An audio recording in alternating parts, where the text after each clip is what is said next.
Guys, welcome to this bonus episode of Pulp Kitchen. Thank you so much for joining us for this extra bit of film news. It's one of those weeks where there was too much to see. I didn't want to flood the episode with 100 different things, so I thought I was a little bit late to Asteroid City. Secret Invasion is still kind of involving. Let's do it in a bonus episode. Sure. And if you've listened to the full episode, you'll know today I'm talking about Wes Anderson's Asteroid City and the new Samuel Jackson, Nick Fury Marvel series. There's now, I think, 2 or 3 episodes in called Secret Invasion. I'm going to be giving some first impressions on that. I'm going to start with Asteroid City. Let's do it. Wes Anderson, George. Yes. A film director who this year got completely taken over, adopted by TikTok. Almost like Genie's out the bottle, kind of like if everyone can just do it on, but pastiched. To the point of pastiche. It was everywhere. It was even to the point where in my work, as someone who like uses cameras, it was being mentioned in briefs, and I was like, "This is just too much." Yeah. So I'm always wondering, seeing the trailer for Asteroid City, I'm worried, going, "Oh no! If everyone can do Wes Anderson, can Wes Anderson do Wes Anderson?" He leaned on the saturation, didn't he? He was in Lightroom and he lent vibrance and saturation up. I've not seen every Wes Anderson, but it's one of the more Wes Andersons. This can we just quickly run through Wes Anderson and just sort of gauge where we stand on him as a director? Yeah. I kind of feel sort of like, I haven't seen Bottle Rocket. I saw Rushmore when I was too young. I didn't really like it. I liked The Royal Tenenbaums, but I haven't seen it a long time ago. Life Aquatic I thought was okay, but a bit strange. Darjeeling Limited, again, stylish, kind of interesting. But again, when I watched it when I was younger, it had that thing of like, I didn't get the style. I was like, is this historical? What is this referencing? What is this world? I haven't seen Moonrise Kingdom. I, as most people do, really like Grand Budapest Hotel. Yeah, same. Didn't see Fantastic Mr. Fox. Yeah, it's okay. Didn't see Isle of Dogs. Isle of Dogs is great. French Dispatch was the most recent one, which I think kind of a pandemic film still kind of came and went. But now we have Asteroid City, brightly coloured. And if we were to do a cast countdown of Asteroid City... I'm going to get onto it. Wow. The cast is a spectacle unto itself. Yeah. You could make 10 great movies with this cast, but I don't think Wes Anderson made one. All right, Asteroid City is a film that I saw the trailer for and I thought, how very exciting. It is oh so Wes Anderson. The film starts with Bryan Cranston in black and white in 4:3, flat to the camera, immaculate square framing composition in black and white, presenting to the audience that you're going to see an introduction to a play that we are going to see from start to finish. And what follows is sort of a lot of scenes 1 to 3, act 1. Like very sort of plant the screen, here's what you're about to see. This film's structured as a frame within a frame. So like you're seeing the production of something and here is the production you're seeing, right? So it's quite arch. It's probably some of the most arch and Brechtian that Wes Anderson has ever felt. You're very much being told what you're seeing is artificial, what you're seeing. Like, I know that's Wes Anderson, but like even more so, what you're seeing is not meant to be personable or human. It is an impression. It's created by an author played by Ed Norton, and it's set in the American Southwest in the 1950s. And it intercuts this production from the black and white into a full color, now widescreen, right? Asteroid City setting. As you said, the color more than saturated, all the way black. You know, like when film stock has the lifted blacks and everything's sort of light and washed. It's beautifully pastel and named that. And the city is called, the town is called Asteroid City, so named for the massive asteroid that left a huge crater thousands of years ago. And this town, it literally is a one-road town. It's got buildings which look like if I leant on them, they would just sort of like collapse, like completely just facade, cardboard, gingerbread house almost, houses. And everyone's congregating on this town to celebrate the young innovators and young stargazers, kids basically. It's kind of like a science fair. Okay. And all these kids have developed their own little gadgets in their field of science. And they're sort of like laser beams and like moon projectors and all very, very impressive. The cast, as I said, is a spectacle unto itself. I'm going to read it out. It's worth reading it out. You've got Ed Norton, Rupert Friend, Bryan Cranston, Steve Carell, Liev Schreiber, Willem Dafoe, Jeffrey Wright, Tilda Swinton, I'm halfway through, Jeff Goldblum, Matt Dillon, Adrian Brody, Tony Revolori, Tom Hanks, Jason Schwartzman, Scarlett Johansson, Margot Robbie. I could go on, but I won't. Wow. Out of control. There's not a single scene that they didn't think we could just cast. No. It will be Margot Robbie in that tiny scene there. Jason Schwartzman is probably the lead of this film, and he plays a war photographer who has his kid's mother has died, but he has not yet told them about it. And they are sort of passing through this town as he interacts with the other characters. When I mention Wes Anderson style and the immaculate square framing, and I think Wes Anderson style has always thrived on leaning into structure, pretense, uniform, people subservient to others. Yeah. And that I've always found in a lot of Wes Anderson films that I've seen is a really great frame to provide context, setting, introduction to characters, right? It's really wonderful to see the structure of authority laid out, or like people standing to attention, because it tells me exactly who that character is in this very arch and Brechtian way. That being said, in the Wes Anderson films that I think really work, over the runtime, I think what's good about Wes Anderson films is they're able to break down those structures and cut through the weirdness with a sense of real heart and a real softness, and something that is very relatable, whether it's a love story, whether it's rooting for the underdog, whether it's a heist. Do you know what I mean? There's always a thing that's why I liked about the Royal Tenenbaums. It really cuts through. Absolutely. And like, you know, Grand Budapest just sort of continues to escalate, and Isle of Dogs has like a wonderful heist in it, and I'm always like, God, I know exactly who to follow and exactly who to sort of connect to.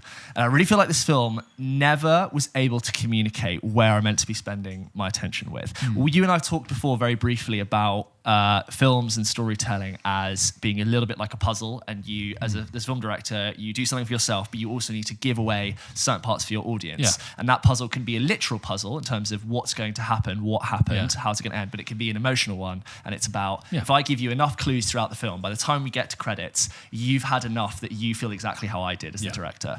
I feel a little bit like Wes Anderson did not give me anything to do while I was watching it. It felt like Wes Anderson was the kid who's invited all of his friends over with all his toys, but he refused to let anyone else play with them. And so I've watched something, loads of these scenes you could stop and be like, what a beautiful short scene. What is this film? So many interactions, I go, that's kind of cool, I guess. But as a piece as a whole, there was maybe 2 scenes in there where I thought that's really special. And there was one at the end I thought was good. Bish, bash, bosh, done, credits were over. Wow. And I was like, whoa. I felt hollow. It felt really stale. And to be honest, of all the films I've talked about this week, which I've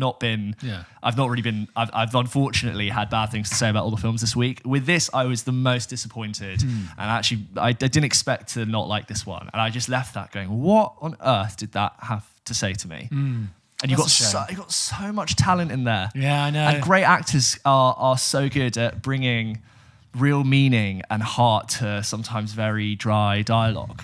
And I was just actually shocked that an accomplished, experienced director like Wes Anderson, and again, I've not seen all his films, was putting that out. Maybe I really just didn't get it, but I was really disappointed in that film. The thing with having a cast that's that long is that you can get away with that if you only have them for one day of filming each, which it clearly is. It's like the movie 43 kind of mentality. Movie 43, you can't just have everyone turn up and go, great, well, what a great cast. It's like, yeah, but they don't do anything. They don't interact. They're not invested. They are walk-on. But you have 20 walk-on A-listers. It's not the same as having 20 invested characters. That's a shame. I think, do you know what it is, though, is that I saw the pictures of Asteroid City. I saw the trailer. And I kind of got that creeping sense, because every time I see these Wes Anderson things, I think, yes, great, it's colourful and has a great cast, but is it actually going to do anything? Is it actually going to land? Or is it going to be arch and, like you say, a kid playing with his toys? Especially in the year where everyone did your style and made exactly. Show me what makes you. This sounds so hard. Like, show me what makes you Wes Anderson. Yeah, the OG Wes Anderson. Yeah, exactly. And like as I said, like little moments that I think in Grand Budapest, I thought there were 50 of those. Yeah. Like little bits, like if you've seen it, the scene with Jason Schwartzman and Margot Robbie towards the end, which I didn't realise was the end. I'm like, wow, this is beautiful. That's it, and then it just finishes, and the audience, I could feel the whole energy in the audience was just.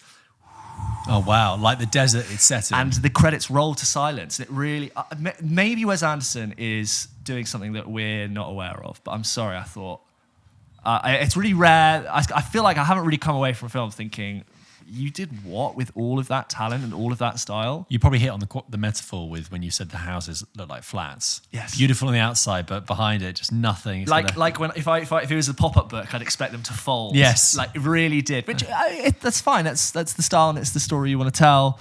Great scene when the thing happens. I thought that was good fun. but like everything else is it's just waffly dialogue, and you find yourself disappearing in and out of it. I really, of all the films I've seen, actually probably like on the podcast, the one I've been most disappointed with. Well, Lucy has written in about Asteroid City with her thoughts. She says, in big capital letters, in bold, like enlarged font size, hello, boys. Yes. I saw Asteroid City this weekend. I've tried several times to write this email, but it ended up being quite lengthy and sounded really wanky. Okay. That's British. Very British. Wanky, I love that, yeah. In summary, which by the way, when you were just describing that whole film, it reminds me of I think I've said this before, Hugh Grant did one of those GQs, breaks down his most iconic role videos, right? And he's talking about how films work and stuff, and he's like, the film, has to do something for the audience. Otherwise, it's just a wank. Yeah. And I was like, yep, that's what Asteroid City sounds like. Really. Anyway, in summary, I really enjoyed the whole experience of watching this film. Okay. It's actually the first non-animated Wes Anderson film I've ever watched. Right, okay. So you've only seen Isle of Dogs and Fantastic Mr. Fox. I've ever watched, and it's made me want to work my way through all of his films. I wonder how you'd feel. I wonder if this is the first non-animation Wes Anderson film, this probably looks quite good. But then if you go and watch Grand Budapest and The Royal Tenenbaums... It made me... I found myself lost thinking about how good Grand Budapest is and how I actually would love to see the other stuff that's really good that I haven't seen yet. A good mark of Grand Budapest is that I haven't seen that film in about 8 years, but I can remember the beats individually of certain things, which I sorry, like. just it's on Grand Budapest. Like the whole idea of like authority structures of like bellhop, pretense must be immaculately turned up, service, order of service, but like that all gets deconstructed. Exactly. And that's how the film works. And Anyway, Lucy writes, I'm sure you could, it had an amazing star-studded cast. It was so stylistically clean and beautiful to watch. It made me laugh more than I expected and had a nice touch of whimsy to it. I think it has more than a touch of whimsy. Is that all Wes Anderson films? I mean, but whimsy is not, it's syringe injected into its DNA. I like all of these things. I look forward to rewatching it at home so I can pause it to admire all the intentionally placed background sets. Yes, just a comment on that. So in every frame, there are wonderful jokes and references written all over the screen, more than you can take in with your eyes. So it gives this illusion not illusion, it presents you with saying, this is very detailed, this world is really well constructed. Yes, that's true, but that doesn't mean it has depth. Just because I could pause it and there are loads of wonderful things, it doesn't mean that like necessarily makes it more interesting. Sorry. No, it's fine. I'm not trying to be combative to your email, I'm just thinking. I'm sure you could read a lot into the film and find all sorts of metaphors. You're saying you can't. There's no depth to it. Maybe, but I don't think they're accurately communicated. Well, thank you, Lucy, for that email. And we have another one on Asteroid City from Sander, who says, hello, lads. Love the pod, yada, yada, yada. No, but seriously. Anyways, I went to see Wes Anderson's new film, Asteroid City, about a week back, mostly due to me being a huge fan of his work. And I came home excited to hear your thoughts about it, only to realise you hadn't mentioned it thus far. Now, I'm not blaming you for that, as you have probably quite a few films to get through, yet I somehow imagined you would be huge fans of his work, something I seem to think everyone is, due to me being that. What I did find interesting about it was how much the local press, that being in Norway, so Sander is writing in from Norway, hello Sander, went on and on about it having a shit plot but a beautiful artistic look. Something I completely disagree with, but probably something you kind of agree with, James. It looks beautiful, lovely to look at. But not a great plot.